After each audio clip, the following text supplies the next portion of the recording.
Live from the Bayside Bunker, it's another edition of Bettin N Boozin here on the HHH Racing Podcast. I'm your host, Kyle Roscoe, and do we have a big one for you guys tonight on the way back from Vegas, which I'm pretty much still recovering from. We are covering the all stakes pick 6, I believe, at Turfway Park for Jeff Ruby Stakes Day. Welcome in, everyone. Thank you guys all so much for joining the show. I greatly appreciate it. If you guys do enjoy the podcast tonight, which we sure hope you do, please go down below the video player here on YouTube, hit the like button, and hit the subscribe button. We would greatly appreciate it because not only is it 100% free to do and the best way to help out our channel, but it also pushes these podcasts and others on our network out into YouTube's algorithm to hopefully bring more horse players to the HHH Racing Podcast. And of course, for that, we thank you. As you see scrolling at the bottom of the screen right now is our normal podcast schedule for every single week here on the HHH Racing Podcast. You can see Tuesdays, 9:30 p.m. Eastern with Pacific Horseplayers, our West Coast show, hosted by Noah Maher, co-hosted by Ryan Anderson and Jackson Muniz. If you want to see a sleep-deprived show from Ryan Anderson, go check that out. But they did a really good job covering Santa Anita's late pick 5 for this weekend. Our show, Bettin N Boozin, normally every single Wednesday at 8 p.m. Eastern. But, of course, this week was Picks and Ponies with Howard, Pete, and Paul, as Howard is traveling to Louisiana Derby Day on Saturday down at the fairgrounds. And that is, of course, what they covered. Every single Thursday is normally when they go at 8 p.m. Eastern. But that is our time slot this week, covering Jeff Ruby Stakes Day. You can also listen to all those podcasts and others on our network in audio form over on Apple Podcasts, Spotify, and Anchor. So if that interests you, please go rate, review, subscribe over on the audio platforms. We of course have our short form content over on on TikTok and Instagram at Bettin N Boozin Podcast. So if that interests you at all, please go follow us over there. I've been posting a bunch of stuff for every single weekend. We didn't do too much with NHC last week, but we are back, of course, with both Turfway Fairgrounds this week and then Florida Derby Day next weekend. It's going to be a big one. I'll be on site, so covering that like a glove. So again, if that interests you at all, at Bettin N Boozin Podcast for that. We want to say a great thank you and a shout out to all our sponsors that sponsor shows here in the HHH Racing Podcast, starting with the leaderboard sponsored by our good friends over at Twin Spires. It's a fantastic live money contest show, and Matt Miller actually hosted for the first time last night. It was a great show to watch. So if that interests you at all, whether you're brand new to live money contests or a seasoned veteran, the leaderboard does a great job recapping last weekend's big contests, the winning plays of people and the winners. They also had Terry Frank on, which shout out to Terry, a loyal viewer of the podcast and a Crownsway Racing partner. He finished 10th in the NHC, taking home a really nice chunk of change. So a big shout out to Terry Frank. And of course, shout out to our good friend Dan Piazza, last year's winner, finishing 6th or 7th, I believe. And that's not even meant to be a 6-7 joke, but they do write themselves, as we like to say here on Bettin N Boozin. But shout out to Dan and Terry. Great job, guys, over on the NHC. We have Wire to Wire, which covers the Coast to Coast Pick 5 every single Saturday, Thursday at 9:30 p.m. Eastern, sponsored by our good friends over at First Racing in Santa Anita. So thank you very much to them. And if that interests you, check that show out as well. And Triple Crown Trail, sponsored by Adelphi Racing, and Matt Cutere talks about horses on the Triple Crown Trail, but also Adelphi's horses who have been running very, very hot. So if that interests you at all, please go check that out. Those are all recorded. So if you want to see when those first come out, subscribe and hit the notification bell so you never miss any one of those videos. Also, our power picks done on patreon.com/HHH Racing Podcast. They had a fantastic week. Howard gave out a 50-to-1 shot underneath in second place in the Virginia Derby behind Incredible. That actually led him to a tournament win this week, as well as a lot of cashes for the viewers. So, guys, they really do pay for themselves, as unbiased as I can say, over 5 years in the running and still well in the positive ROI. Again, that's all done through Patreon, patreon.com/HHH Racing Podcast. The link is also in the description below. But let's not wait too long, as we need to get into 6 stake races over at Turfway Park. So lots and lots of big things. Of course, March Madness is going on right now, so we really appreciate you guys tuning in to the show here while March Madness is going on. But let's bring on my co-host and let's get right into the handicapping from the East Coast of New Jersey, my good friend Patrick Kunsel, and from the Philadelphia area, Andrew Rosinski. Gentlemen, back again, full house as usual. Thank you guys all so much for joining. I know, Pat, you love the March Madness time, so I had to steal you away for about an hour to get you to go over this card. You know what, Kyle? I'm just happy you made it home. That's all I care about. Knowing the journey that you had over the last 48 hours after the NHC. But I do like March Madness. But listen, this is a good card we're covering, so I'm fine to hold off for an hour or so. And Andrew, a very tough card at that. This six, and Turfway, we like to joke is a lottery, as it usually is, but it is. This card is really tough. Yeah, most of these races in this sequence are like pretty deep. You can get pretty deep on these legs, and it's going to be hopefully a well-deserved payday for whoever can decipher this. Yeah, and again, as it's a Churchill Downs track, the prices are ludicrous, as always are in Kentucky. 6 stake races. I don't believe any single one goes below the 250,000 mark. So we're in for a treat on Saturday. And the one thing I did want to mention, actually 2 things before we do start. This Turfway card, as a lot of their big cards is during the day on Saturday. So this sequence actually starts at 3:43 p.m. Eastern. Obviously, Turfway usually covers that type of late night track gap. However, and their big days, they do run during the day. So actually the card starts at 12:45 Eastern. This sequence we're covering starts in 3:43. And also I want to give a quick shout out to all of our Crownsway partners, as we actually have a horse running on Jeff Ruby Stakes Day on the card. It starts in race number 5, which is a nice open main special weight for 3-year-olds, going 6 furlongs, of course, on the Tapeta. And we draw the number 6 in the Hund, who ran in a restricted race last time, ran very well, actually. We didn't know exactly how he was going to run first time out, but we were very happy with how he ran last time out. Buyer maybe just a little bit lower than some of the others in this field, but 8-1, third choice with a lot of others in here. We're very excited to see how the Hund runs against Open Company, and Victor Carrasco is back in the saddle. So good luck to all the partners out there with the Hund on Jeff Ruby Stakes Day. Ed Burke is in the chat, and with my favorite line, good greetings, degenerates. Ed, good to see you, my friend. Terry Frank is here. Of course he is. Terry, again, congratulations to everything you did during the NHC week, and was absolutely fun to watch that run in person. Matt Miller, of course, is here. Matt, appreciate you joining. Barry, peace, my friend. Thanks so much for joining. Greatly appreciate it. And of course, my father is here. My dad was also at the NHC, witnessed that run, and says congratulations to Terry as well. If you guys are new here or find yourself coming back and you haven't commented in the live chat, this is a big card. I know a lot of you actually have looked at these races already. So if you have any questions, comments, or thoughts about the races, please comment in the live chat. But cheers to everyone. I see Pat already has the Nectar of the Gods. I got the Nectar of the Gods tonight. So cheers everyone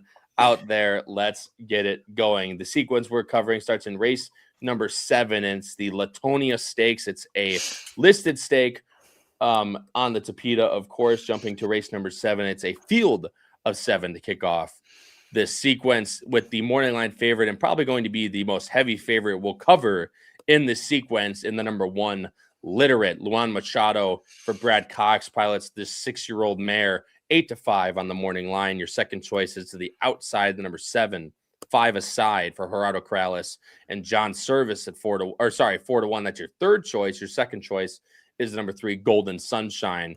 Joel Rosario picks up them out for Owen Hardy, as they bring our picks up on the screen right now.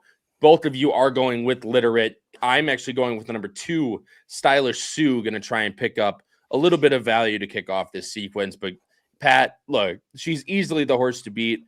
I wouldn't be surprised if she even comes down from that even money point.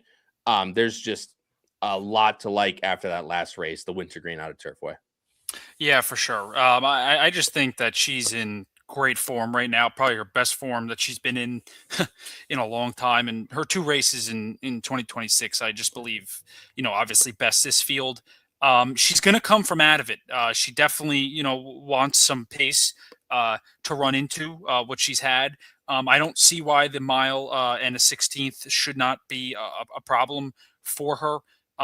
She's appreciated the rail, and I'm just hoping that that she's going to be just locked and loaded again in here. I don't know, the negative could be, coming from out of it at Turfway, but she's shown that she can do that. So that's why I stuck with her. Usually, knowing that a horse is going to come from well out of it on this track, you do wonder, especially with the morning line, but this horse does not concern me with that at all. And Andrew, I'm not sure if, there's any other angle you had on her, but she's just seems to be in great form right now.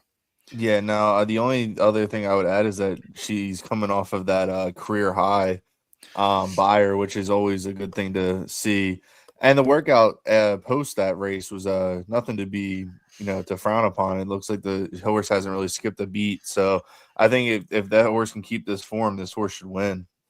And if there's any trainer that can continue to keep that type of form, it is Brad Cox, especially out of Turfway, almost 40% on the win end. And Machado's rode this horse the last 2 times. Although I do find, won the last 2 times, but with IRAD and others in town, you feel like that Brad might go to IRAD, but with Machado the last 2 times, I don't see any problem with Machado staying on. A couple others in that race, including the horse I actually have on top in Stylish Sue.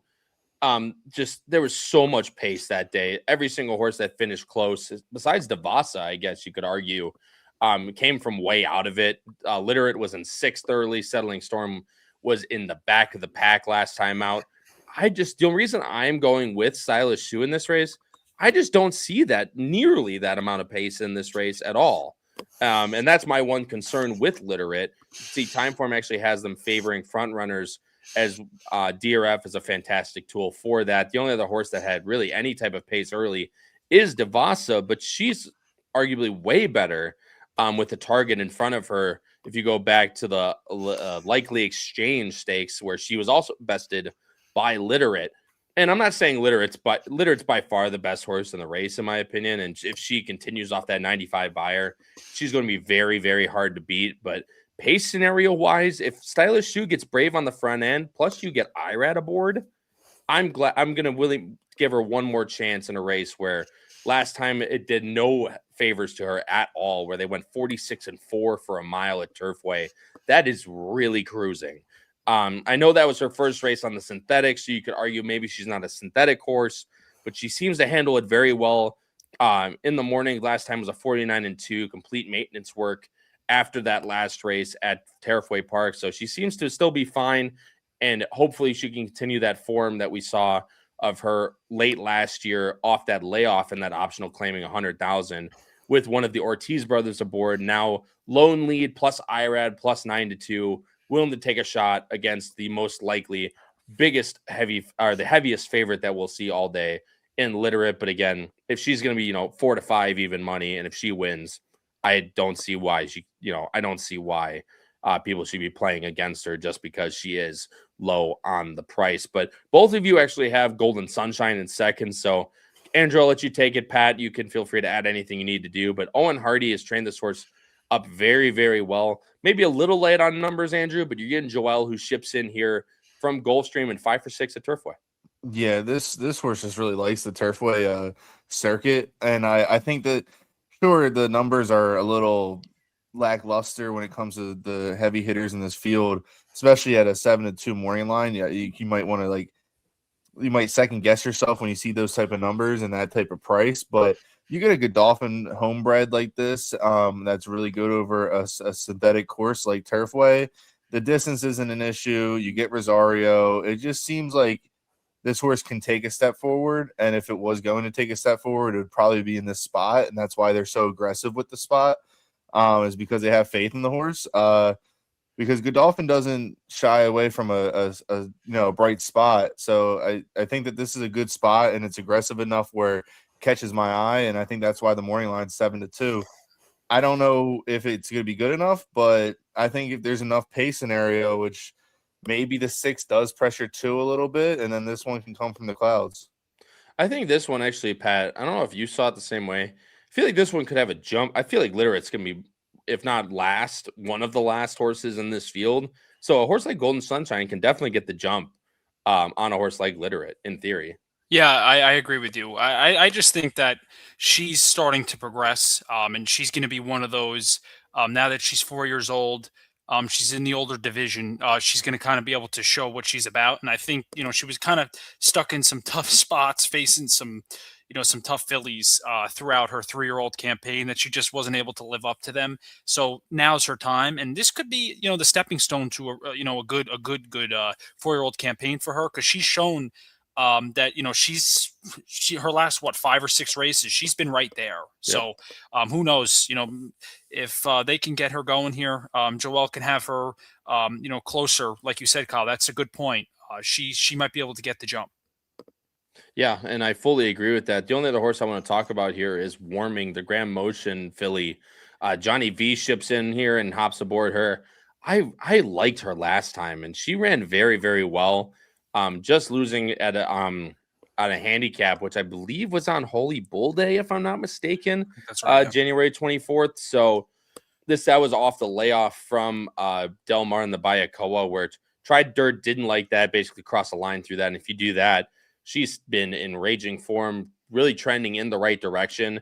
I actually was thinking about putting her on top. I just don't think that she's necessarily to the top of where others are, at least right now in their career. But Warming's another one like Golden Sunshine, Pat, where if this race is good, it can really set her up for a really nice 4-year-old campaign. Last thing I want to touch on before we move on is the time form numbers that Literate has had. There's that one race last time, come off the Beyer top, like Andrew mentioned, got a 1:15 time form. But last, when the races I was talking about with softer paces for Stylish Sue, 113, 114, 119, 112. She's absolutely right there. So even though Literate had that big number last time, it's a couple points slower than when Stylish Sue is at her best. So I'm hoping with the light pace scenario, Stylish Sue can get back to her best with IRAD aboard and hopefully take them all the way around. In the Latonia, I'm going 2-1-5. Andrew's going 1-3-7. Pat's going 1-3-2. Guys, moving on to race number 8, which is the Rushaway Stakes. It draws a field of 8 going a mile in the 16th.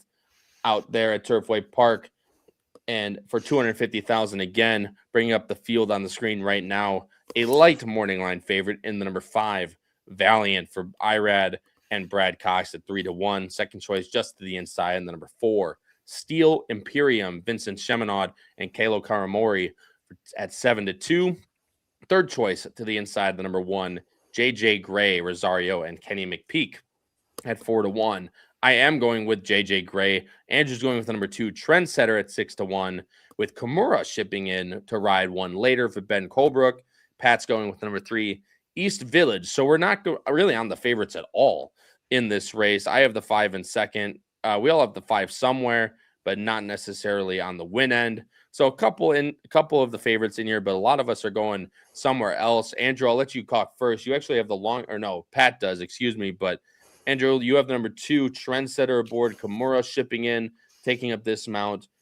For a guy, a West Coast rider picking up an East Coast trainer in here, but has run well at Turfway Park in the Turfway preview earlier this year at Turfway, and hopefully can continue that type of form into this race.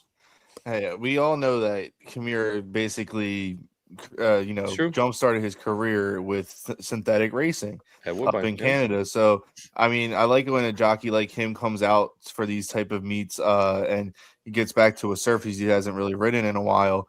I think he's gonna get overlooked a little bit when it comes to people that bet connections. And I think that this one's one of those horses that might drift up in price a little bit because this field is pretty wide open. And I just think that Turfway preview stakes, he closed into a pace where at that time of the meet, if you were in the front, you're pretty much turning for home a winner. And then this one really closed into that and almost beat Hometown Bound. And Hometown Bound's not the best horse, but Hometown Bound was on the lead that day. So I think that this one getting Kimura and, has been a decent work tab on synthetic. You can cross out that Keeneland dirt work. I don't think that was just a maintenance work. But when this horse is working on synthetic, it's been pretty decent. And I think that this horse has pretty good form on it too. So in a field that's wide open, this one's probably going to sit mid-pack and maybe have first run of the pace setters. And Hometown Bound is actually a horse we might talk about in the next race. So another one that shows up on the card here. So Trendsetter is one of those horses that on his day, and it looks like his best surface just on the program is the synthetic. And talking about running behind Hometown Bound, who's in a stakes race also on this card, might not be anything to sneeze at all, especially when it was a speed favoring course earlier in the meet at Turfway, especially sprinting on that Tapeta. So good luck, Andrew. And I can, like I said, this is a very wide open race, so I don't mind at all taking a price like that. And talking about prices, Pat, going with an 8-1 horse off a little bit of a layoff here for Kenny McPeak, gets the blinkers on as well. Luan Machado aboard. Yeah, I might be reaching here, Kyle, but the thing is that East Village, I just feel losing by 48 lengths last time, and getting that zero buyer. Oh, the dreaded zero buyer angle. Yeah, everything just went wrong, right? I mean, it's just one of those where you put a line through it and you move on. Then I watched, some of the works on the Keeneland page where he's been working at Keeneland. He was working with Chambersville, who was a horse that broke his maiden for Kenny at Keeneland back in the fall. Who ended up running in the Remsen, didn't run well in there, but he just looks visually impressive in his works. So I'm just hoping that I can bank off of some nice improvement in here, catch a price. Obviously he's still a maiden, so Kenny tossing him in this race leads me to believe that he's got some confidence. Now, maybe you question Kenny running this horse at Turfway, but this is a big card, so I do think that signs all point to go in here. I do wonder, where the horse is going to sit. Seems to be coming from out of it. From the pace standpoint, but I'm hoping Luan can get this horse settled in because a lot of troubles had in all 4 of his starts. But I do think there's a lot of talent here, and I'm hoping that the distance isn't a problem, and then he runs his race because I do see in the mornings that this horse is pretty talented. Yeah, and this is a cutback too, obviously going from. Yeah. Or no, it's not. Excuse me, because this one's the mile and 16th race. The next one is the 6 furlong one, so that's on me. I'll take that as a host fail.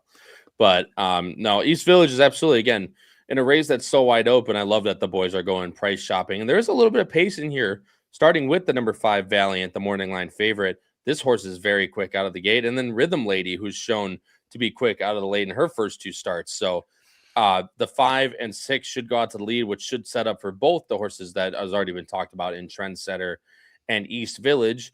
And hopefully the horse that I like, but will be a little bit more in front of the 2 and 3 and the number 1 JJ Gray. Also for Kenny McPeak, this horse came back off the layoff from 2 to 3 and exploded, really.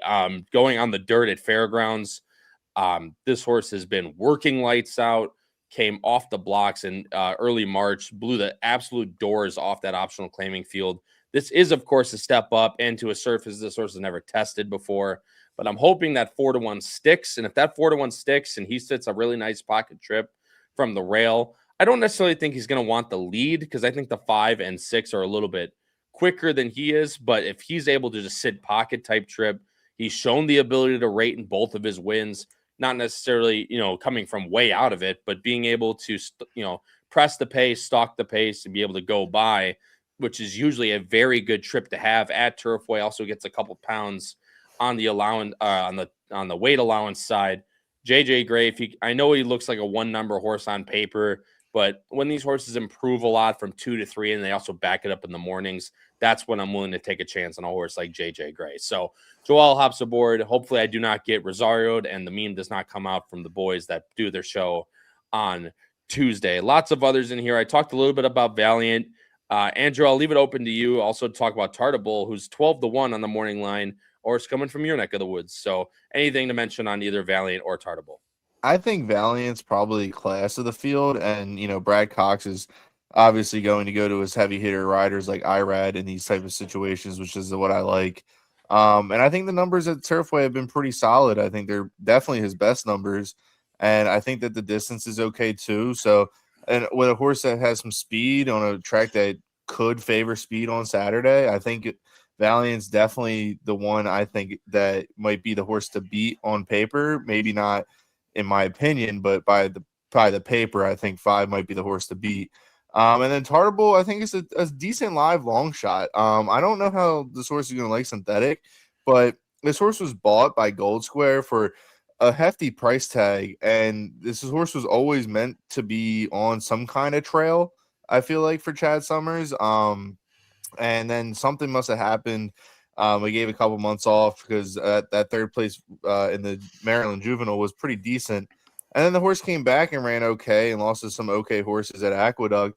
To bring this horse here, I don't know if it's like a last chance maybe to get something going with this horse. Let's try synthetic, and then if not, maybe wait till turf.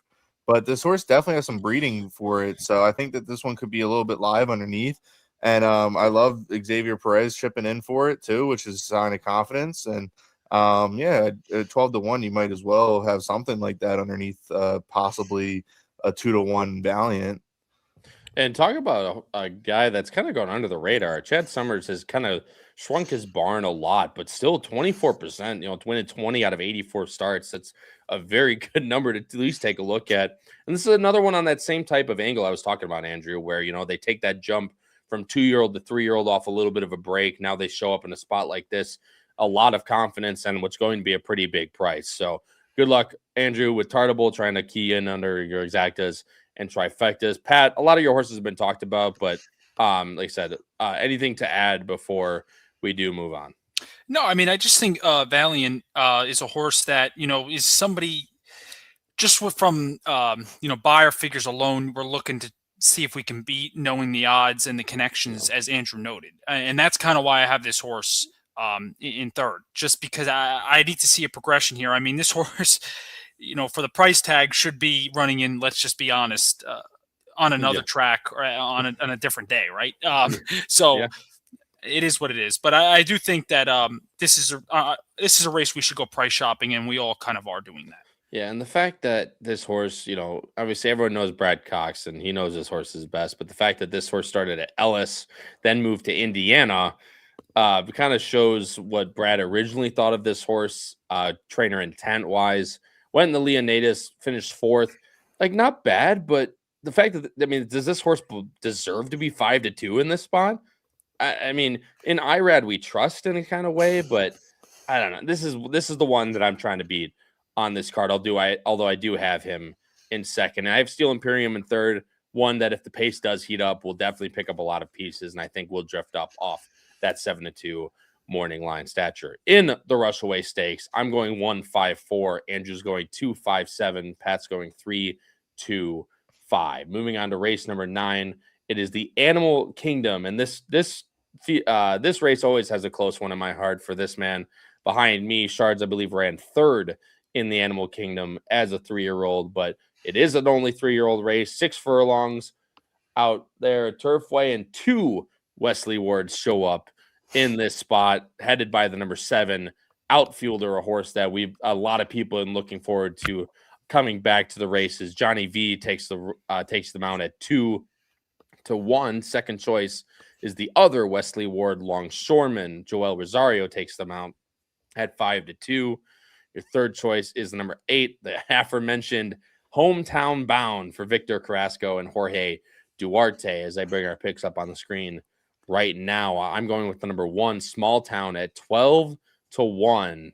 Andrew's going with the number 7, outfielder. Pat, you're going with the other Wesley Ward. So, boys, Wesley Wards unite. Pat, I will let you talk first. Actually, no, Andrew, I'll let you talk first because you do have outfielder, who is the morning line favorite. I do prefer outfielder to longshoreman, but of course would love to hear what you talk about in a horse that was decently well backed in the Breeders' Cup Juvenile Turf. Yeah, I'm a big fan of outfielder. I think sprinting is definitely this horse's specialty. I didn't really like the horse going that distance over in the Breeders' Cup, but it was a spot that the horse had to kind of go to. And I can't knock him for that, but I think that this is actually a very good return spot because I think this horse is bred very well for Tapeta, and with the speed factor of this horse, who can go to the lead, can press a little bit like it did at Keeneland on the dirt, and has a little bit of a tactical speed standpoint here, and the workout tab's been really good. I think this horse is going to be primed to make a big effort here. And I like that Johnny V comes back to the horse who's ridden this horse the best. No knock to David Egan, as he's there. He was another rider for AMO, but I definitely think Johnny V knows this horse a little bit better and has ridden this horse a little bit better. And I think him returning to outfielder is going to be all that this horse needs to get back in that winner's circle. It actually, I brought this up last week, and the horse ended up scratching anyway. The fact that these horses are coming back before Keeneland always makes me a little wary realistically, Wesley Ward runs his horses like twice a year. Like they run at Keeneland and they run at Keeneland unless they have like a start overseas in the middle of that. It's really Keeneland overseas, Keeneland done is really, or Breeders' Cup really is how he runs his horses. So the fact that he comes in here obviously means he's ready. He's just ready to go. He ran at 59-4 at Payson over 5, and then went to Keeneland, ran 5 in 1 minute and 2, 4 out of 13. So obviously, Pat, the horse is ready. The Payson arrow is the question here, as there's a bunch of horses else that want to also go to the lead. Yeah, for sure. The horse to the outside, right? Hometown Bound is another one that's pretty quick. And I was looking at, his races and the timing of those, and they're pretty fast too. So he's going to want to go. Listen, I think the 3 longshoremen may not be as credentialed as others, or I should say the 7 in here. But watching him in the mornings work with Floodlights, who's a horse that's got 3 wins for Wesley, hasn't been really facing much competition, winning last out in New York.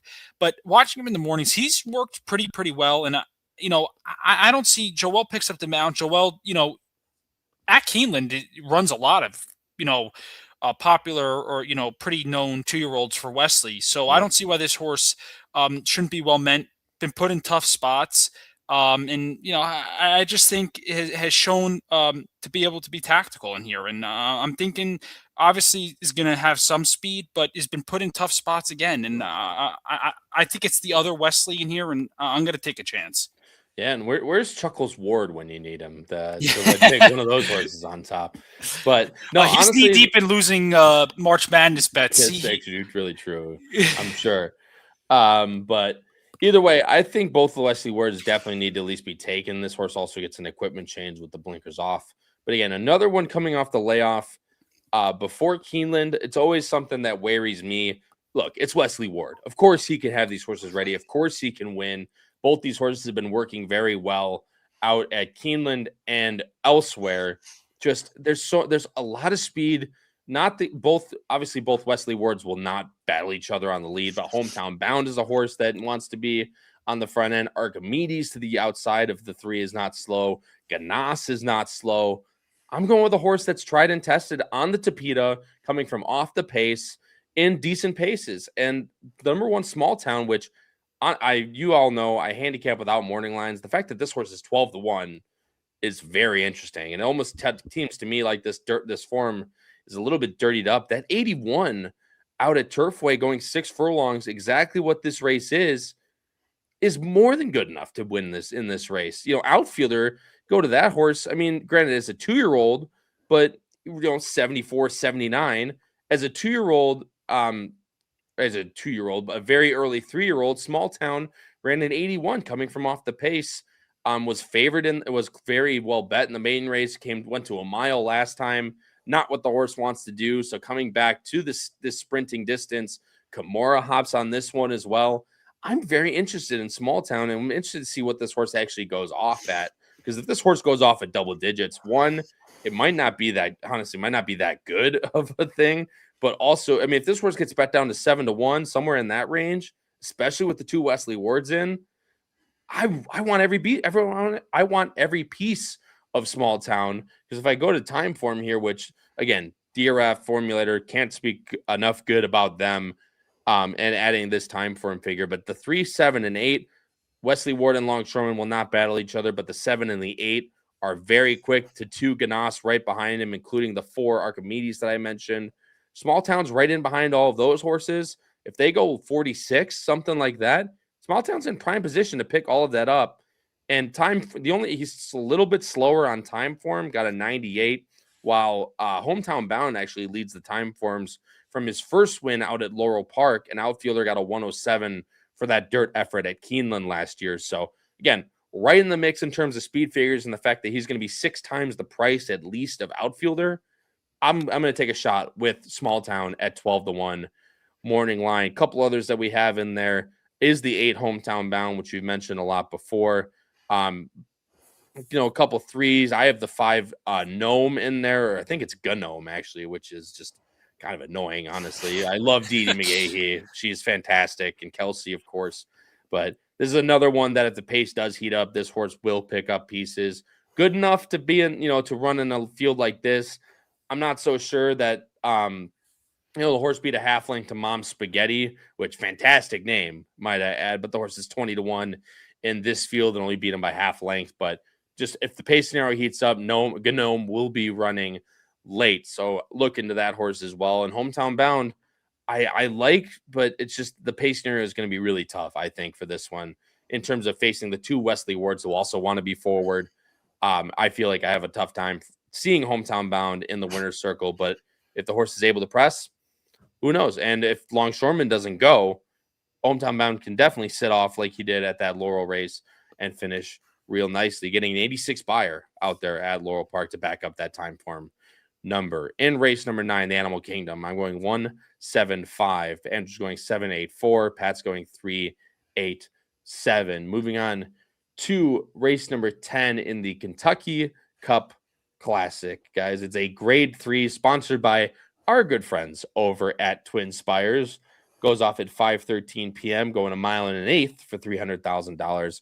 Draws a really nice field, actually, of 9 horses, headed by the number 8 Wadsworth for Irad and Brad Cox at 3-1. Number 9 Mercante is your second choice for Walter Rodriguez and Brian Nippenberg at 7-2. Third choice is number 5 Willie D's for Johnny V and Mike Maker. Bringing up our picks on the screen right now. I'm going 7-8-1. Andrew, my friend, that is what I love to see. Both going with a horse that has shown how good he can be on this Turfway Park course endlessly at 12-1. Kimura and Mike McCarthy, just riding the Mike McCarthy train for me today. Pat, you're going with the number 8 Wadsworth, which is a horse I actually had on top. It was 8-7, 7-8, couldn't decide, and I'm going with endlessly on top for reasons I'll talk about here in a second. But in terms of form, trip, Wadsworth fits the bill. He does, but the problem is he doesn't stay on the track, right? He's been very inconsistent of just being able to run on a consistent basis, and that's been the problem with him. But I do believe that his last race, if he can add on to that, he's going to win this race.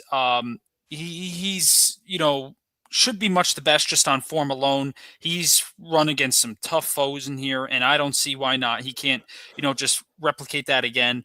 Has put in a couple nice works since that last one, and I'm going to hope that he's going to just be stalking, in second or third, and is just going to be able to pounce on these leaders because this is, he likes Turfway, and I don't see why this shouldn't be a nice spot for him to collect a nice check. Yeah, and talking about it, time form as I bring it. All right. As I'm going to bring up the time form, he fits right in with this. The 4 and the 5 and Tickled Quist and Willie D's, who's always shown his speed. They're going to be definitely up in front. I think the 4 is going to be just with Willie D's, which is why I'll talk about my pick here in a second. But Wadsworth fits the bill right in behind them, and Mercante is not slow either. So they should be right there, get first run on a lot of these others that we're going to talk about, including Andrew, our top pick, Endlessly, who he was so hyped up after that Jeff Ruby. Maybe not as actually, this is the one that famously was said, Mike McCarthy, that we're not going to run in the Derby. We're going to take this horse to the turf, probably the Turf Classic, and run him in there. And then, as Paul Halloran loves to say, the DFS got him, the Derby Fever Syndrome, and ran this horse in the Derby. Didn't run well as people thought, and then hasn't really shown the ability to win since. But Andrew, those numbers are there, and if this horse just loves synthetic, loves Turfway, I don't see why this horse can't win, barring that he improves maybe just a little bit now coming out in his second race at 5. Yeah, I really like those Turfway numbers, and even the Golden Gate number was pretty good too. That Jeff Ruby Stakes win, I think if he can get back to that, which obviously was 2 years ago at this point, it if he gets back to that, he wins this race. And he has enough speed to run into, I think, in this field where he might be able to make one big run. And I just think the return to the synthetic is the key here. I really like it. I've been waiting for this horse to go back to synthetic for 2 years now at this point. I always thought this horse was better on synthetic. The turf numbers haven't been bad, but he hasn't been able to get a good trip and clean trip. And now you get Kimura to come out here and ride this horse too. And Mike McCarthy's obviously bringing horses over here for good reason. I think that this horse is going to definitely outrun its odds and could definitely light this tote board up. And it's Turfway. Like, I don't know, there's not too much else to say about that. But, he's been running mile and a quarter, mile and an eighth, mile and 3/8. Mike McCarthy's just trying to find somewhere that this horse can fit. Of course, this race is going the mile and an eighth, which I feel like is his best distance. I mean, he ran at San Anita and ran that 91 in the San Gabriel behind Cabo Spirit. Really nice horses, not necessarily getting bet down, but I mean, this horse is running just as good in numbers as he did in that Jeff Ruby Stakes. And maybe that's a negative, but at 12-1, I feel like it's a good enough price to try and find out. And you guys know me, I'm not one to pick big prices that often, especially liking them this, a lot. And this isn't my best play of the day, but this is definitely one I'm going to use and probably play vertically on the win end to see if he can get back to that synthetic form. One to hopefully light up the tote board on a horse that is not really that far off a lot of these other horses. And maybe it's synthetics just his type of distance. And with pace to run into, I'll take a shot at 12-1, hopefully get back to that 3-year-old form that he showed. There's a lot of others in here. Like I said, Wadsworth, we all have somewhere. Mercante, Pat, you have in there. I want to talk about the one here first in Honor Marie, another horse that was very highly touted. Was kind of like one of the wise guy horses in the 2024 Derby. Closer like Sierra Leone, very deep closer, was actually last in 20th early, and it came up to 8th, kind of flattened out after that. Very, very weird career, honestly. This horse was sold for $40,000, has shown flashes, then has shown absolutely nothing, and then has shown flashes like this horse is really, really good again. And that one of those really, really good times, Pat, was last time in the this Commander Stakes with Joe Ramos. Joe Ramos, guy that I'm very famously or infamously a big fan of. 97 last time, Pat. Again, you just don't know what type of Honor Marie is going to show up, but if he shows up and there's pace, he's going to fly. Yeah. And the way I think of this horse is like, when let's just say playoff baseball, you lose on a walk-off and it stings really bad, or you get swept in a series 4-0 and like, all right, you knew what was happening, it's gone. That's the way this horse is on the track. He either wins going away or gets absolutely dusted. He just dusted. Completely dusted. The form is unreal. But listen, he's run his last race was very impressive. Coming from well out of it, did get a good setup in there. Obviously, this is going to be a bigger step up. But there's a couple horses that are coming out of there. Encino was in there, hasn't run since, but there's a couple winners and placed horses in there. So if he can replicate that, I think, will be in the exacta. I think at least the trifecta. Yeah. You and Andrew also has him in the exacta. It's just, again, like two back at the granted, he ran a mile and a quarter. So maybe they're just going to try and run him back at a mile and 16th, but he's run really good at a mile and 16th, really bad at a mile and 16th, really good at a mile and an eighth, really bad at a mile and an eighth, really good at a mile and a quarter, really bad. You get the point. Yeah. He's so hard to trust on the win end. I think he was 5-1 morning line, which for some reason it turned off my morning lines. If Noah's been in the background turning off my morning lines, I wouldn't doubt it. He's probably sabotaging me. Yeah, 5-1 on the morning line. So hard to trust on the win end, but if he's able to make his run, he's going to be there somewhere. Just a matter of where do you have him in there. I have him third. Andrew and Pat both have him second. Pat, real quick, and Andrew, feel free to add anything on before we go to the next race. But Pat, you have Mercante in there, another horse that's really shown flashes of how good he can be. By far the class of the field, just a matter of the thing that I don't like about him is where is his speed gone? He was so fast early in his career, even up to, the Kentucky Downs Turf Cup. And just has been absolutely nowhere speed early the last couple times. Now, maybe a little bit of time off might help him, but I feel like his best running is there. And if he can't produce the lead speed, I feel like it's going to be tough for him. Yeah, I'm just hoping he's happy to be back at Turfway. That's kind of Yeah. my angle here. He likes Turfway a lot, but he, listen, he runs 90 buyers. He fits. But you're right, Kyle. The consistency just hasn't been there, and his last 4 starts have been not pretty. Listen, he's older now. I'm just hoping that he's going to be able to appreciate getting back here and hoping he breaks well because he's way better, more forward, and that's what he's done. I mean, at Turfway, he has to be within the first 2 or 3 horses out of the gate to have a chance. Yeah, and I fully agree with that. And just at 3-1, trusting him on that form, even though, again, by far the class of the field, and he loves it at Turfway. So you're definitely going to have to take a chance at a low price, but someone has him on top, I wouldn't doubt at all. Andrew, again, there's a couple others in here that we've already talked about you have underneath, but anyone else you want to bring up before we move on? Nah, we're good. You knocked everything I needed to talk about on Anna Marie, and I think with Wadsworth, it just depends on if the horse can be ready to bounce back on really such a quick turnaround for this type of horse. Who knows if the horse can turn it around like that quick? This horse probably is the best horse in the field. So, I think it's between the 7, 1, and 8. Mercante has definitely an outside chance. That was my 4th choice. So, I like all 4 horses. I think it's between one of those 4, and that's the winner. Not to mention Wadsworth.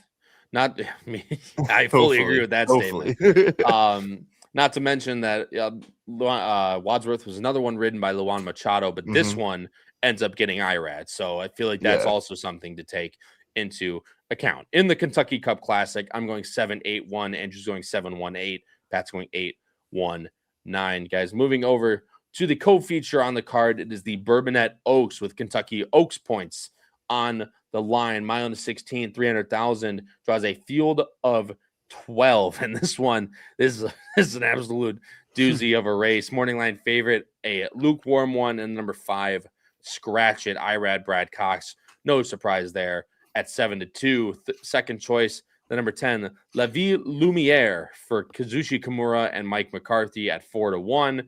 Third choice in the number 7, Maximum Offer for Emmanuel Esquivel and Kenny McPeak. Moving to our picks right now, I'm going 8-9-6. Andrew's going 11-5-1. Pat's going 9-1-2. And probably the most wide open race of the day. No surprise that we are going with 3 different horses. Andrew, I'm going to let you talk first. 12-1 again. Seems 12-1 is the hot numbers. Hopefully we can keep it going here on the show with Lorelei Lee, Fernando de la Cruz, and Mike Maker coming into a race where she's had some really nice numbers before. At least first time out of maiden, came back last time, not the good, hoping she gets back on the train. Yeah, I really liked the fact that this horse is stretching out and is in this spot. I really think this horse has a lot of talent.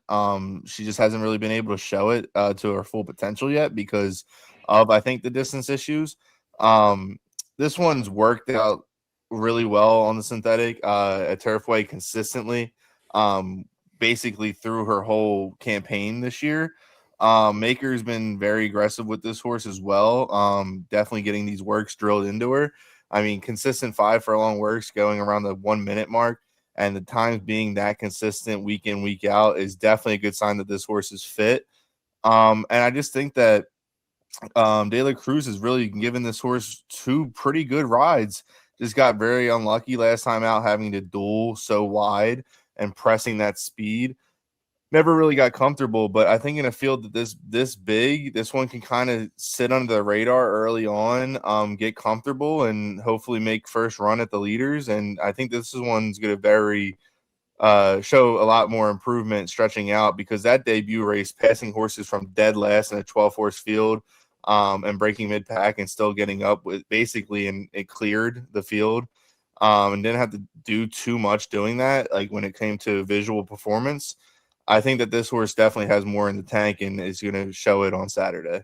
And Nyquist, Tappet, Mare, distance should be no problem for this horse either. So obviously you get the price stretching out for the first time. So, and again, it's Turfway. Lots of things can happen. So Andrew, I do like the pick, and I do love that you're going for it in such a wide open race. So good luck with that one, Pat. You're going with another decent price in here, and man after my own heart, going Kelsey horse in your Joel Rosario takes the mount for Mr. Portnoy and Go Gray's stable.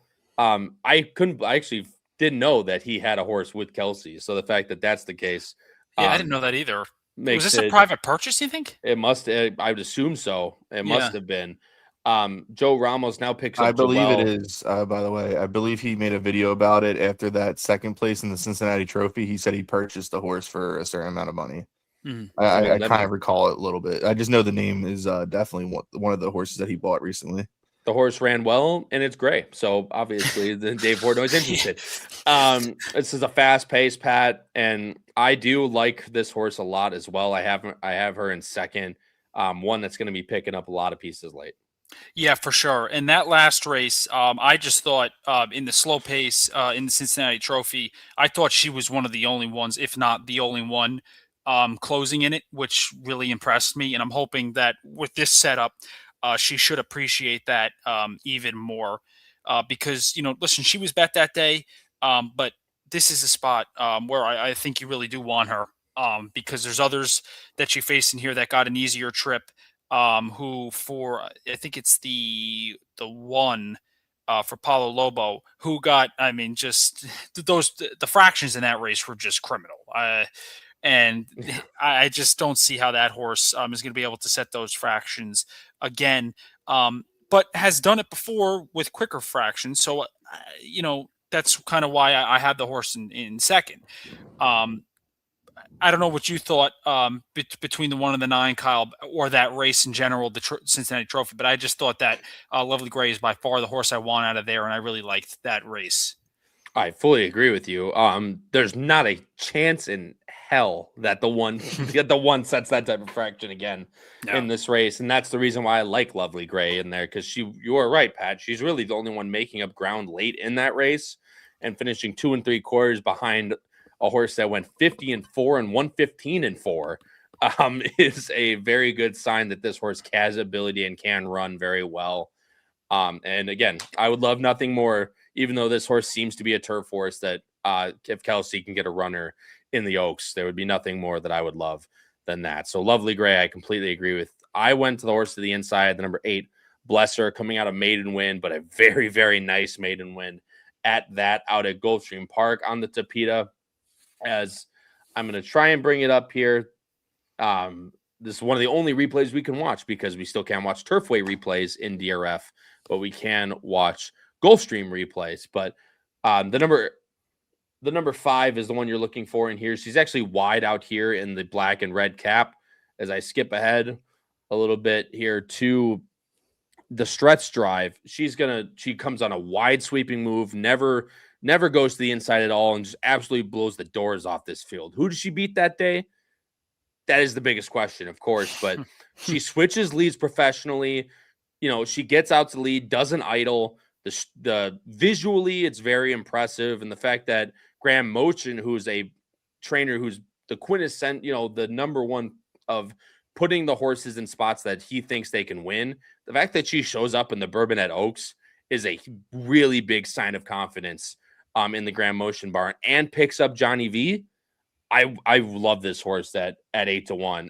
Not my biggest opinion, as I think this race is wide open and lots of different horses that can win. But that buyer last time, the trainer intent plus Johnny V plus the price, I'll gladly take a shot with the number 8, Bless Her, in this race, taking a step up to stakes competition for the first time.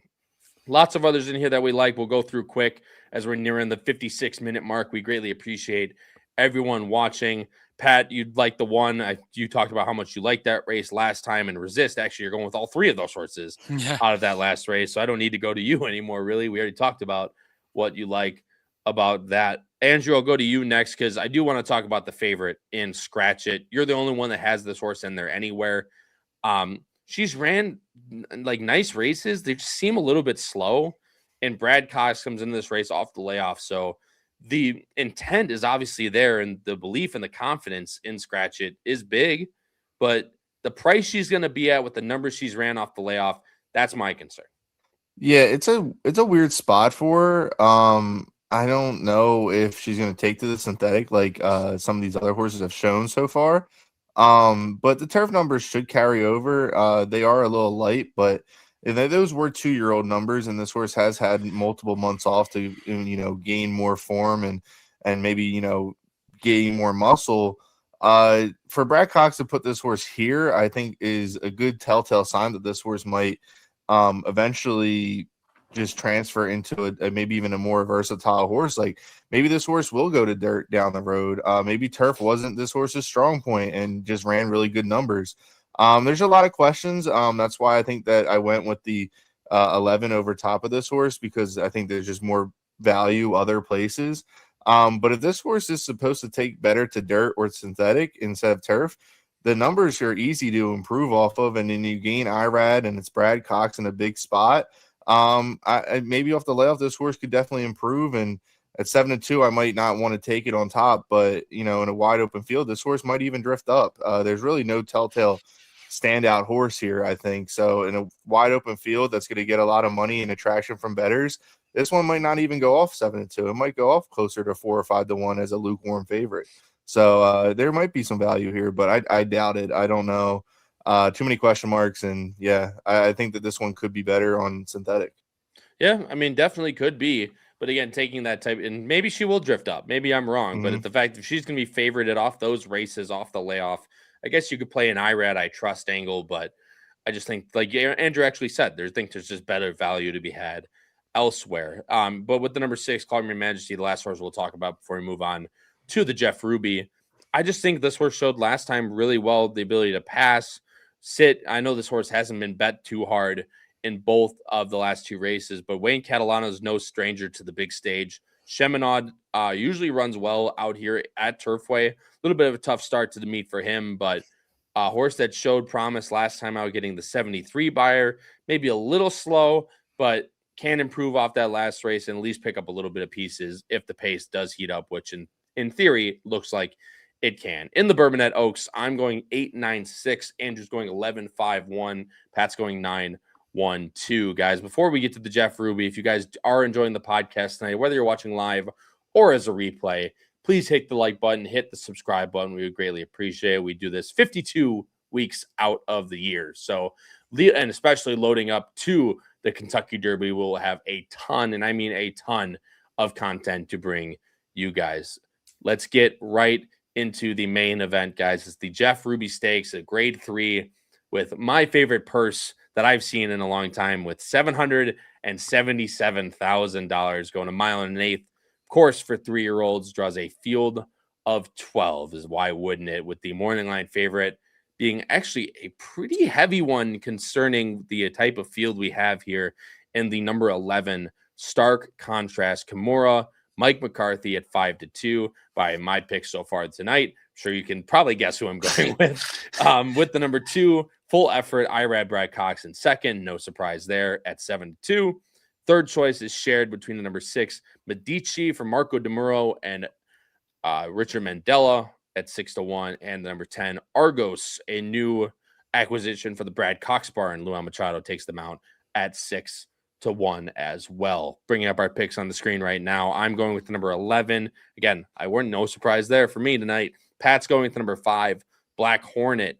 Andrew's going with the number 8, Chaos Agent, the Josie Carroll horse. I knew someone was going to have that horse in there, and Andrew is the man to take the count. 10-1 for Andrew, 12-1 for Pat, and 5-2 for me. There we go. All the rights back in the world. Yep. Okay. All things are right back in the world. Pat, I'll let you talk first. You have the longest shot on the board.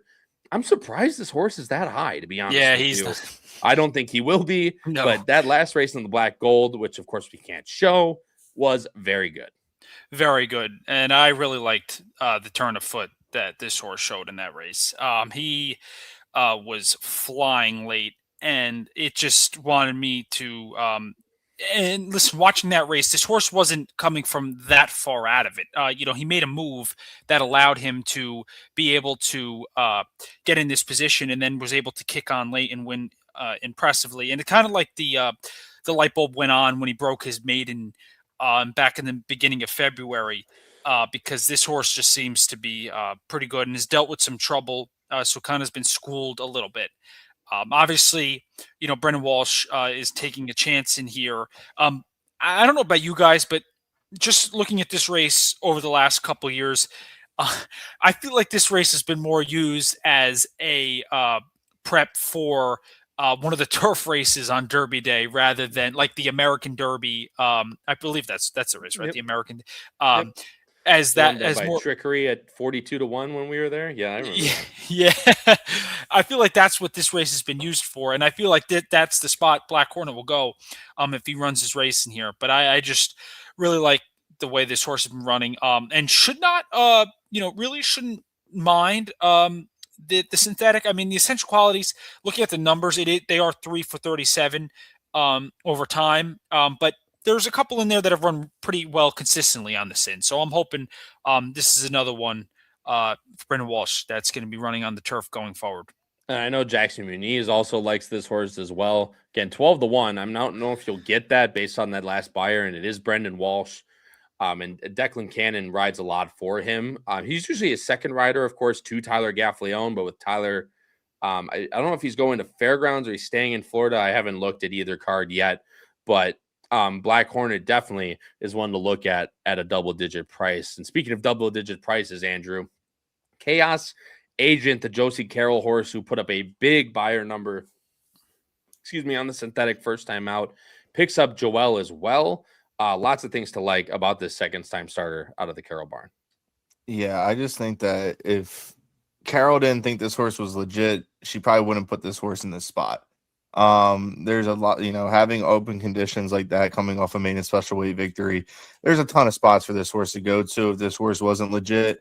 And I think to take this horse and step this horse up and put this horse essentially with a chance to be joined to the Derby trail, where I think this horse isn't going to go to the turf route like how Pat's horse hopefully will turn out to be. I think this one's legit. I think this one has showed a lot of the professionalism in its debut. And to attract Rosario here is definitely a good sign as well.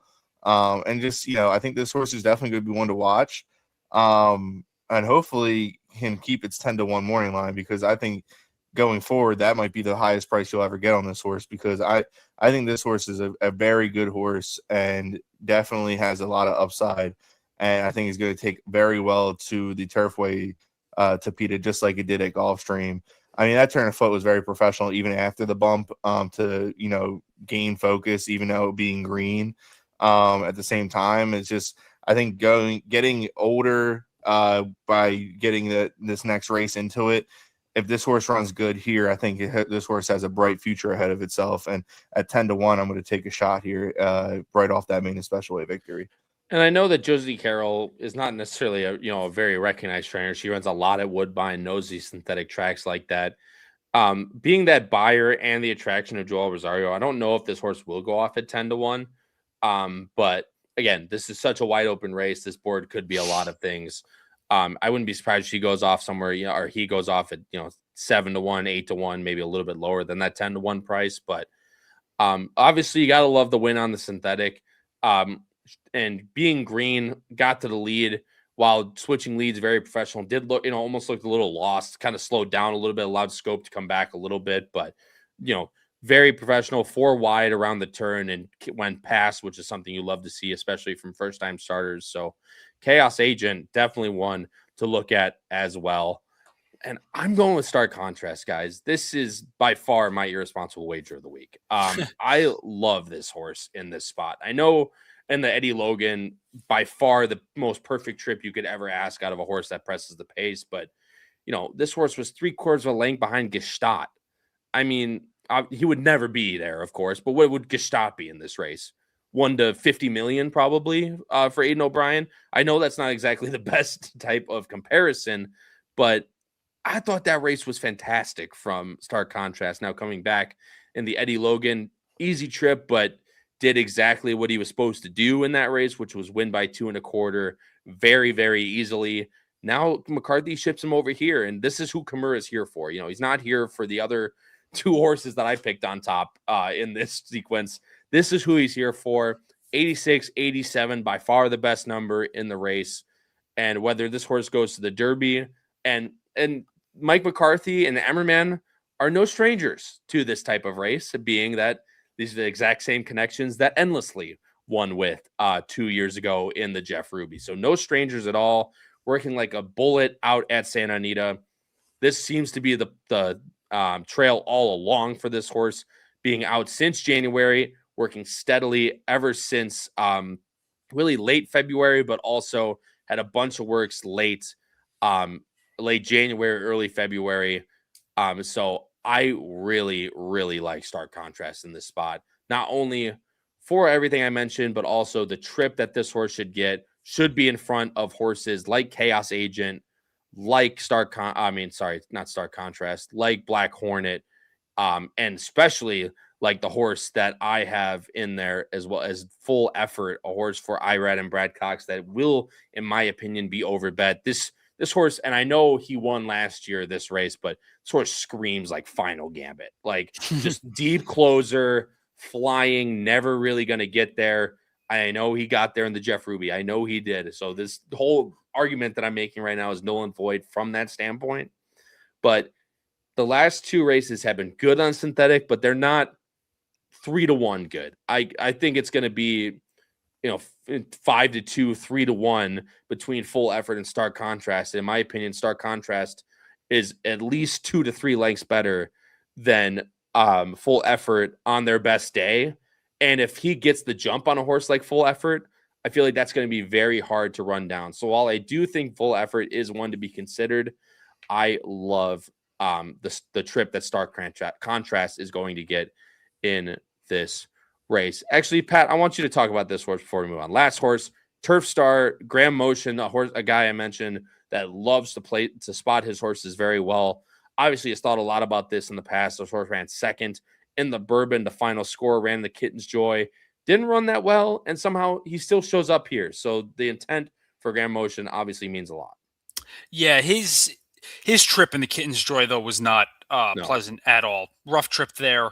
I'm just banking off Motion turfed synthetic going the route distance. His number over, I think it was over 5 years I did it, is 19 for 67, which is 28%. Unbelievable. Yeah. That's a pretty good angle there that I liked. And I think that this horse should outrun his odds in this spot. And maybe he's the next trickery at 40-something to 1 in the American turf on the first week in May. Yeah. Just keep stabbing me. But if that's the case, Turf Star is going to have to not run well here, that's for sure, and show up in the American Derby. That's true. Yeah. If that happens, I swear to God. Then you can say I told you so. That's for sure. But guys, fantastic analysis as always. In the Jeff Ruby, I'm going 11-5. Andrew's going 8-11. Pat's going 5-11-1. Andrew, one best bet for you. We've already talked about it enough, and you might see it come up in a couple minutes from now. But race 10, a win on number 7, Endlessly. Yeah, just hopefully this horse goes back to its synthetic form when on Saturday, when it gets back to the familiar surface. I think this horse definitely can take a step forward, and hopefully double-digit odds will make some money. Like I said, you might see in a couple minutes, so I completely agree with you, Andrew. I'm hoping it funds my damn Florida Derby trip next week, No, that's what I'm talking about. Me and you will be eating good down there, Don't say that. Don't say that. Kyle's got a couple good spots. You better be careful. I'm holding that to you if that's the case. Pat, your best bets, race 8 starting a double in the Rushaway, going 3 with 8. That is East Village at 8-1. So obviously that would be a very good start to that, and coupling it with is that the right race? Give me that right. No, I believe it's race 9 into race 10. I might have made that mistake. Okay. I'm sorry about that. Yeah, so it's Long Shoreman into Wadsworth. I'm going to play that double. I'm hoping to get about I'd say 10-1 Yeah. there.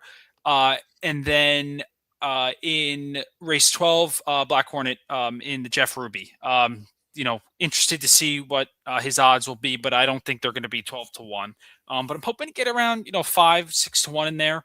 And what is another good rendition of a great Jeff Ruby, which is it's just a great betting card. As much as we wonder like how much talent there is on this card, from a betting standpoint, you can make some money in this sequence. And I had a lot of fun covering it tonight, guys. It's always a fantastic card for that reason. So Pat, good luck. And not to mention, now we all have a win bet over 12-1 on our best bets, at least on the morning lines. So fantastic job, guys, as always. I'm going with Endlessly as well. I already hinted at it. I agree with everything Andrew said. Run the numbers that he's run just as good as synthetic, and the synthetic is his preferred surface, which it sure looks like it based on just the winning number form standpoint. It might not be my biggest win bet I've ever placed, but I definitely will be placing a win bet on Endlessly. And in contrast to that, actually, nope, that was not even pun intended. Stark contrast in the Jeff Ruby, number 11. I talked about it. The irresponsible wager of the week will be in play. Hoping for 5-2. If he's like below 2-1, I don't think that's at all worth it. I think 2-1 is even a little bit cutting it close. At 5-2, absolutely irresponsible wager of the week is in play. And, to couple with a very good Louisiana Derby card, and if the Hund wins earlier on the card, we are going to be going to Sizzler. Let me tell you, as my dad used to say back in the day. That's a good one for all you boys out there that even know what Sizzler is. But guys, thank you guys all so much for joining me, and thank you for watching this edition of Bettin N Boozin on the HHH Racing Podcast. And it's always a great card every year, and we're very happy to cover it. If you guys missed it earlier in the week, check out Tuesday Pacific Horseplayers with Noah, Ryan, and Jackson covering Santa Anita. And, of course, last night with Howard, Pete, and Paul covering the Louisiana Derby card. And if you have any interest at all, they really do pay for themselves. Check out our power picks. We had a fantastic week last week. Hope to continue it through the Kentucky Derby. It is patreon.com/HHH Racing Podcast. Link is also in the description below. See, Terry knows what I'm talking about. Terry's got Sizzler in the bag. But anyway, for my co-hosts, Patrick Kunsel and Andrew Rosinski, this has been your host, Kyle Roscoe, in episode 173 of Bettin N Boozin on the HHH Racing Podcast, covering the Jeff Ruby All Stakes Pick 6. And until next time, everybody, crush those bets, win those photos, stay safe, and go blue, ladies and gentlemen. We will see you in the next one. Have a good night.